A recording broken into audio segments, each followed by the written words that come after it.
ल सुरुमा चाहिँ फोटोशॉप खोलेपछि यस्तो सर्फेस देखिन्छ है। अब यसमा चाहिँ म यो टुललाई अलिकति तल गर्छु। यहाँ क्रिएट न्यू छ, यहाँ क्लिक गर्छु। यहाँबाट पेज लिन सकिन्छ। पेज भनेको यहाँ विड्थ भनेको कति लिने, हाइट कति लिने, रिजोल्युसन कति लिने हैन। सुरुमा चाहिँ म A4 नै लिइहाल्छु। A4 भनेको यहाँ छ A4 यो हैन। A4 मा क्लिक गर्यो, यहाँ मिलिहाल्यो। A4 को साइज सबै कुरा, रिजोल्युसन 300, RGB भनेको रेड ग्रीन ब्ल्याक हो है। यहाँ चाहिँ क्लियर गर्ने ल। यहाँ खुलेपछि यहाँ यस्तो आउँछ, यहाँ ग्रिड छ नि, यो यसलाई हटाउनको लागि के गर्नुपर्छ भने कन्ट्रोल H बाट हट्छ। ठीक छ, यसलाई भन्छ टुलबार। ठीक छ, यो जुन यो छ नि यो टुलबार, यसलाई भन्छ लेयर। यो जुन यो माथिको छ नि यसलाई के भन्छ अप्सन भन्छ। के भन्छ अप्सन। विन्डोबाट यदि छैन भने यसरी लिएर नि लिएर गयो। यो ल्याउनु पर्यो, सर्टकट पनि छ है, F7 थिचे पनि आउँछ। टुलको पनि ठ्याक्कै यसरी जानु, यहाँ तल गर्नु, यहाँ टुल हटायो भने टुल हट्छ, अप्सन आयो भने अप्सन हट्छ। ठीक छ, फेरि ल्याउनु पर्यो भने यसमै टिक लगाउनु पर्छ ल। ठीक छ, अगाडि बढ्दा हुन्छ अब ल।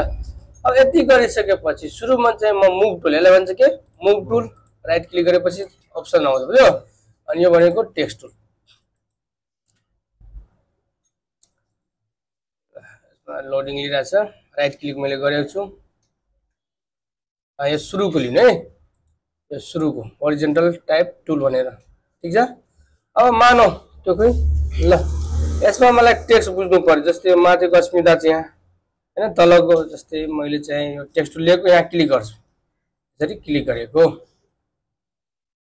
यहाँ क्लिक गरेपछि देखिन्छ।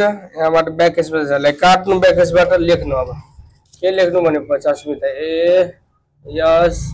ASMIT अस्मिता कोटेसन यस। ठीक छ, यति गरेपछि यसलाई सिलेक्ट गर्नलाई कन्ट्रोल A बाट पनि गर्न सकिन्छ, यसरी सिलेक्ट गरेर पनि गर्न सकिन्छ।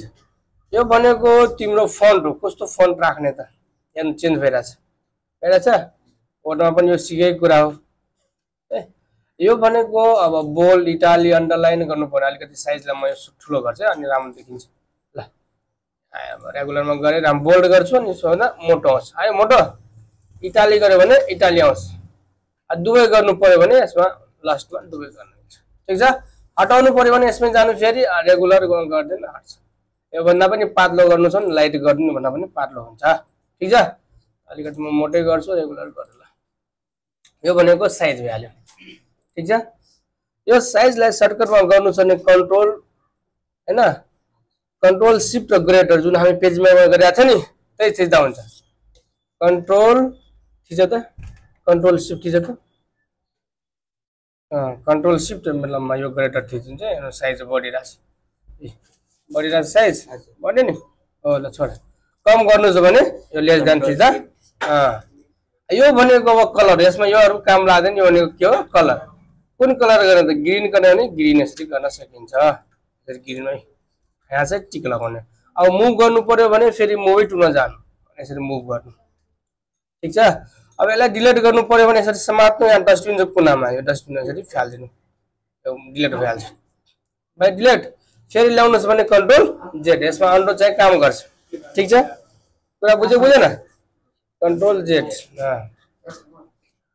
अब फेरि मलाई लेख्नु पर्यो, फेरि म टेक्स्ट टुलमा यसरी क्लिक गरे, फेरि यहाँ म क्लिक गर्छु है, फेरि लेख्छु म अस्मिता क्यापिटलमा हैन, ASMIT अस्मिता कोटेसन यस। अहिले चाहिँ सुरुमा चाहिँ टेक्स्ट मात्रै गर्नु, यहाँ छ येलो कलरको टेक्स्ट सबै टेक्स्ट गर्ने सुरुमा।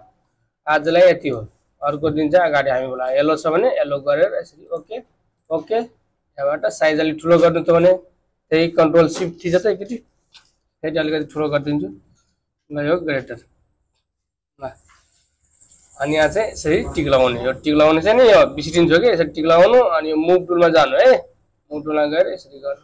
अब फेरि मलाई यसमा कलर चेन्ज गर्नु छ भने फेरि टेक्स्ट टुलमा जानुपर्छ, मुभ टुलबाट हुँदैन। अनि यो बिचमा यसरी क्लिक गर्नु अनि कन्ट्रोलबाट सिलेक्ट गर्नु, अनि यहाँबाट कलर चेन्ज गर्न सकिन्छ, फन्ट चेन्ज गर्न सकिन्छ। तिमी यता बाहिर जो क्लिक गरिदिन्छ त अर्को आइहाल्छ, हेर्नु लेयर बढिहाल्छ। यसमा यो भएन, यो अर्को भइहाल्यो भनेर बुझ्नुपर्छ। जतिवटा तिमी लेख्छौ लेयर त्यति नै एउटा हुनु पर्यो है। यो एक्स्ट्रा भयो त्यसलाई म डिलिट गर्छु यहाँ ओके गरेर पनि गर्न मिल्छ डाइरेक्ट काटेर पनि गर्न सकिन्छ यहाँबाट म डिलिट पनि थिच्न सकिन्छ यसरी सर्टकटमा ठीक छ बुझ्यो कुरा ल आज यति हो